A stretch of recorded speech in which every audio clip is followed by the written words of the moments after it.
ପ୍ରତିଦିନ ନାରୀମାନଙ୍କ ଉପରେ କିଛି ନା କିଛି ଅଘଟଣ ଘଟୁଛି ଆଉ ରେପ୍ ଘଟଣା ଘଟୁଛି। ଆଉ ଉପରେ ସୁର ରାଉତରାୟ ମାନେ ଆମ ସୁର ଅଜା ଗୋଟେ ମନ୍ତବ୍ୟ ଦିଅନ୍ତି କ'ଣ ନା ଯେଉଁମାନେ ଧର୍ଷଣକାରୀ କରନ୍ତି ବଳାତ୍କାରୀ ହୁଅନ୍ତି ସେମାନଙ୍କର ମଝି ଗୋଡ଼ କଟାଯିବ। ବୁଝିବା ଲୋକ ଠିକ୍ ବୁଝିବେ ସୁର ଅଜା କେଉଁ ମଝି ଗୋଡ଼ କଥା କହୁଛନ୍ତି। ତେଣୁକରି ଆ ଉପରେ ନିହାତି ଭାବରେ ସରକାର ଟିକେ ଧ୍ୟାନ ଦେବା ଦରକାର। ଏ ବଳାତ୍କାରୀ ଆଉ ଯେଉଁ ସବୁ କୁକର୍ମ କରୁଛନ୍ତି ୟାଙ୍କୁ ପୁରା ଷ୍ଟ୍ରିକ୍ଟଲି ମାନେ ବଡ଼ ଧରଣର ୟାଙ୍କ ଉପରେ ଆକ୍ସନ୍ ନେବା ଦରକାର। ତାହା ନହେଲେ ପ୍ରତିଦିନ ଏମିତି ଅଘଟଣ ଘଟୁଥିବ।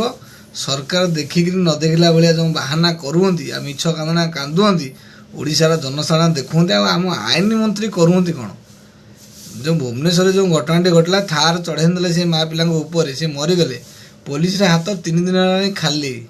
ଆଇନ ମନ୍ତ୍ରୀ ଆଜ୍ଞା ଟିକେ ଆଙ୍କ ଉପରେ ଟିକେ ବଡ଼ ଧରଣ ପଦକ୍ଷେପ ନିଅ, ଉତ୍ତର ଟିକେ ଆଜ୍ଞା ଆସି ଦିଅନ୍ତୁ।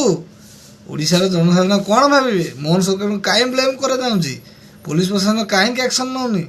ଆରେ ବି ଟିକେ ଉତ୍ତର ରଖନ୍ତୁ ଆଜ୍ଞା ଆଇନ ମନ୍ତ୍ରୀ।